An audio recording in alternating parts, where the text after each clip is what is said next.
Well, hello, my fellow Blitz tankers, and welcome to the first review on my channel. I'm Tsunami Blitz, and today I'll be reviewing the premium medium Russian tank, the STG. But first, we'll look at Armor Inspector, Blitz Hanger, and a couple replays. Go way over to the Blitz Hanger. In Blitz Hanger, we'll see all the stats and what you can configure your tank with equipment and its provisions. You can see what it looks like prior to going into battle. You can see all the stats right here over on the right. Now, what I go with is condensed milk, improved fuel, which gives me a little bit more speed, and extra combat rations. Gives you a little bit better view range. Now, for my equipment, I run gun rammer. Now, this can be argued to use calibrated shells to give that little extra pen. Kind of guarantees the pen a little bit more often than when using gun rammer. But I prefer to use the gun rammer. It gives you a little quicker reload, about a second reload faster. Now, for its other equipment, I use improved modules, or you can actually use either or. Defense system I prefer to use. Now for this, I chose improved optics. I like to have the extra view range, but since this tank has a low profile, low silhouette, you can get away with using camouflage net, but I prefer the view range because it's more of a sniping tank. Now, you can argue for these two here as well. Enhanced gun laying drive, you can get that extra aim time. I like that extra snap from a distance. That extra half second aim time really does help. But supercharge can get you that extra velocity right here. Gives you, because the velocity isn't that great, but its penetration loss over distance isn't that bad. So, but I choose enhanced gun laying drive for that little extra snap. Now, for this, you can argue enhanced armor, which gives you a little boost in armor, which I prefer because the turret's amazing, gives a little extra armor protection. Or you can do improved assembly, which gives you a little bit extra hit points.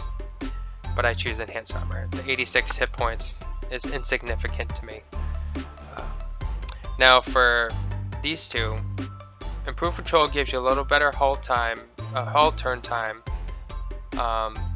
but I prefer engine accelerator because it gives you a little bit of everything. It gives you a little hull turn increase, a little bit of engine increase, a little aim time increase, I believe, and it's just better than that. Most people choose engine accelerator. Now, for this, you can choose either or. I like the refined gun. It gives you a little bit extra better accuracy over the distance, a little less shell drop and less shell dispersion and scatteredness of your shot from a distance over 100 meters. Or you can choose vertical stabilizer. I don't see the huge improvement in vertical stabilizer. I prefer, if I'm shooting from a distance, I prefer using the refined gun. Now these are optional. You don't have to unlock these, but if you did buy the bundle in the store, you can get it either with the equipment unlocked, or you can get it without the equipment unlocked, and you can purchase these yourself. These optional. Enhanced tracks just gives you a quicker track repair time. Toolbox gives you a quicker module repair time. And these, it just gives you a better consumable timing. Like you can either get 30% increase or a quicker reload time of your consumables.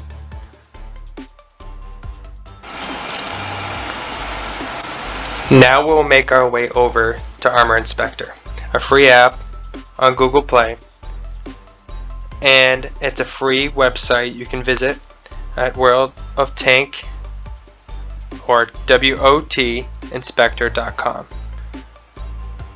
Now, looking at the STG, its most comparable tank is the T-54 Mod 1 first prototype. A similar gun, similar hull, similar turret armor. Has a pretty strong turret. Now if I swap it over, you can see very strong turret. The difference is the T-54 has a very strong hull. Even against APCR, very strong. The lower plate weak, but it's very low, so it's very hard to hit it. Easily pennable, the lower plate, but if they were to angle and hide the side, which is very weak, and they just showed their front hull, bounces every time. Now, they would have to have their turret like this. Now, a little wiggle side to side would get them bounces even in this area, in the gun mantle. Now, we'll switch back to the STG. Now, in a hold down position, this tank is very strong. When you do go hold down, try to hide this side, the cupola right here. Very weak. And this is against AP. And now, if you use APCR, it's almost a guaranteed pen. Now, I'm going to view the rest of this in APCR just to show you the turret armor. Now, if you were to turn and aim at a tank way over to the side, and you expose this portion of your turret, mind you, if this was hull down, hiding all this lower part of your hull behind either a structure, a rock, a hill, and only expose this portion, you'd get hit every time. Now switch back to AP. If you were to wiggle side to side, you can get some troll bounces on your side. Now, where it's strongest is aiming straight at your target. Now, being aware on the map of possible flanking enemies coming from your sides, because they will aim right at your sides of your turret and at your hull. Now, aim straight at your enemy and kind of keep your turret always wiggling side to side to get an occasional troll bounce on here, and always move backwards and forwards. This tank has very great maneuverability, and it is highly effective at chasing down enemies too. Maybe not the light tanks, but definitely medium tanks. It has great rotation, as well as concealment too, so use that concealment on the battlefield. Since it has kind of a bad dispersion over distance, I recommend being somewhat medium distance, medium to far distance away from your target earlier on in the match, because you will get targeted quick, because this tank has pretty good alpha. It's about 400 per shot.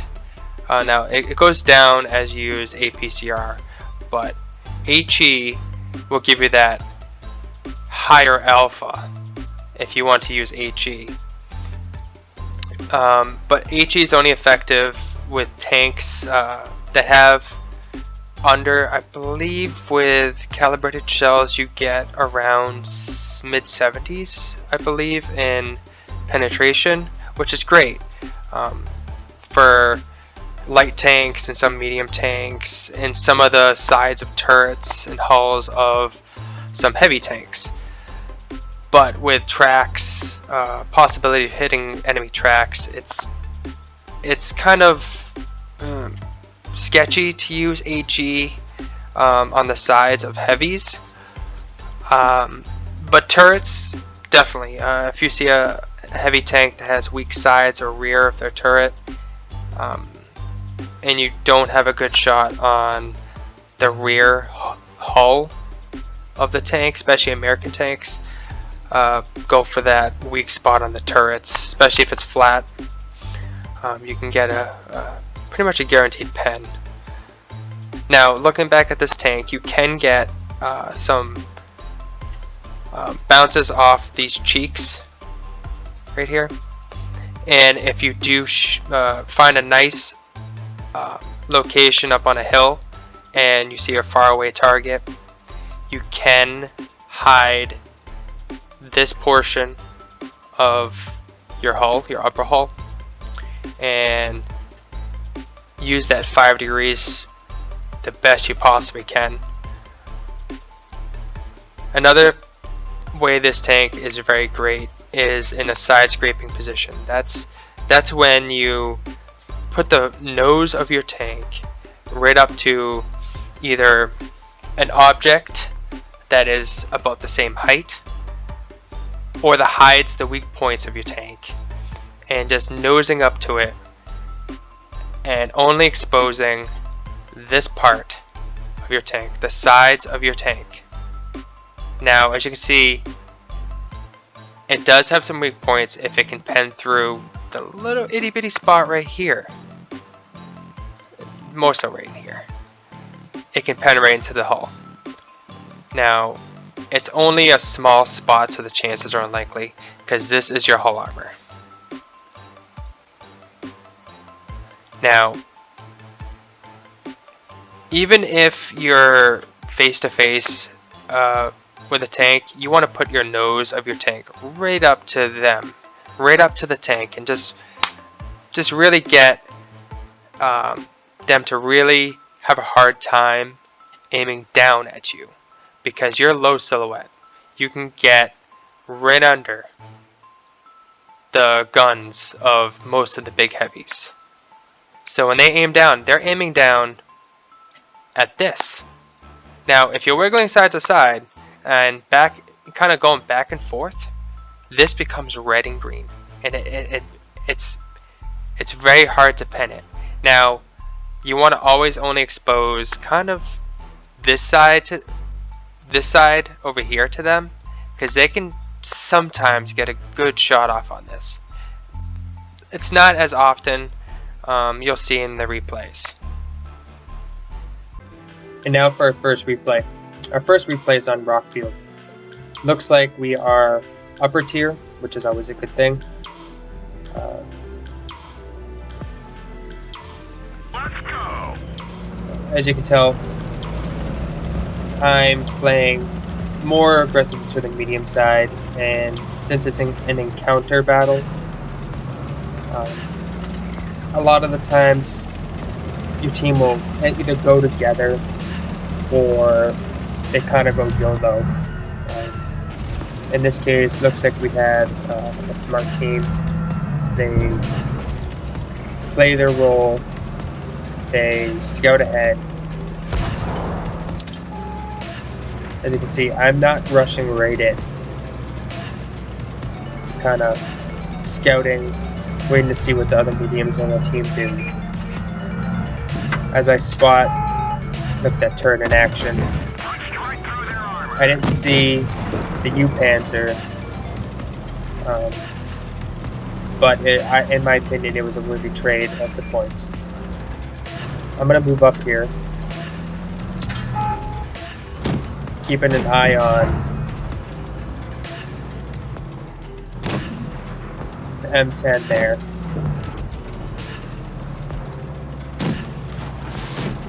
It kind of YOLO'd right into the team. Not sure what it was thinking. Didn't really need me. Playing aggressive gets the job done. See, I'm kind of moving ahead, but I'm not rushing too far ahead because there were enemies in that area. I didn't mean to fall down there, but I figured, hey, I see a few tanks up here. The team needs it. Needs me in this area. But as you can see, I'm not just focusing one target. And this case I am, but I'm keeping an eye at all other targets around me, not just focusing in on just the one. You see, I move forward, but keep my hold down position. Pop a shot off from the Black Prince for 400. As you can see, I'm not going for the cap. Don't go for caps. Cap is in encounter battles is a last-ditch effort. This is where the mobility really shines right here.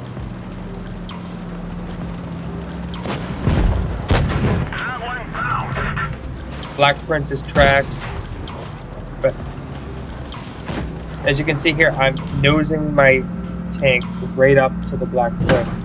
It can only get shots off at the turret. Got a lucky bounce off the 28 proto. This tank is not a ramming tank. I only ram to wreck the track. This tank is not as effective, it doesn't have the weight. At least not against heavies. Look at that speed. 463 alpha on that shot. Not the highest damage game, but I did my job. Help the team. Only a second class. Good credits though. Now into the next battle. This battle is supremacy battle.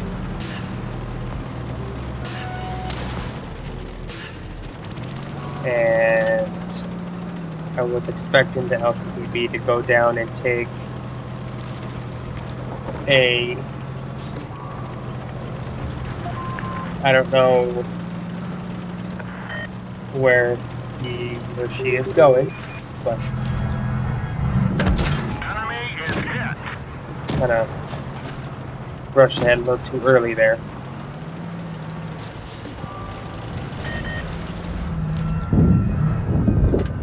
Yeah, that was a quick death for him.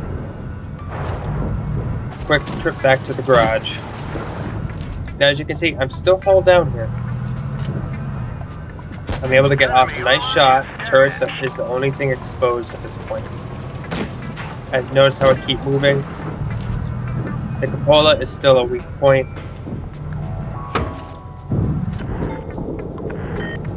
As you can see, I'm really good at taking hits and just bouncing them right off. You see the enemy Reds are YOLOing a lot in this match, which definitely helps players like me rack up some damage. Look at that. Look at that miss. Look at that.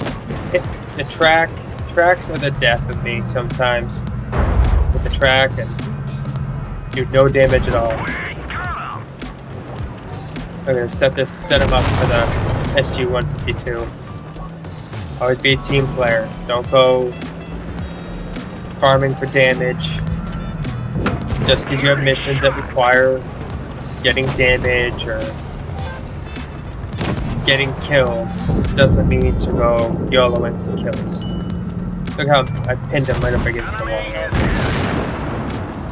Direct hit to the lower plate. Love the low slow of this tank. It gives you the ability to hit the lower plate a lot easier despite the 5 degrees of thunder pressure on this tank.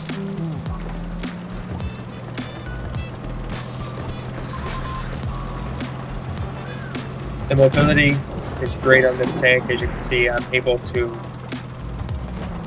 go across the map pretty quickly. The uphill acceleration and speed is pretty good at 34. It's not the greatest, but it is pretty good. You don't really notice that it's somewhat of a slower medium. Anyways, just a total gang up on him.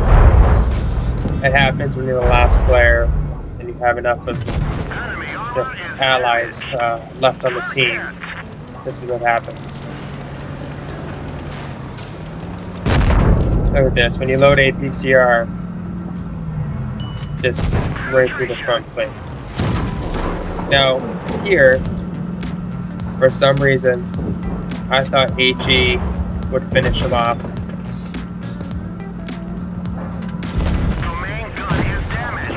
But it's okay. We got the win.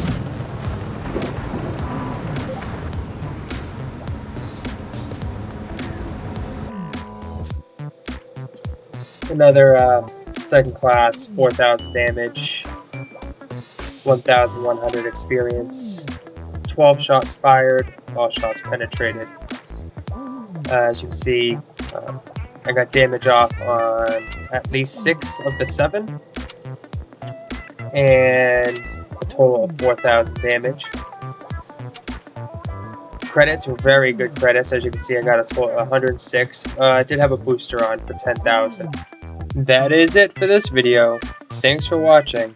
Hope you found it informative. And stay tuned every week as I post new videos weekly.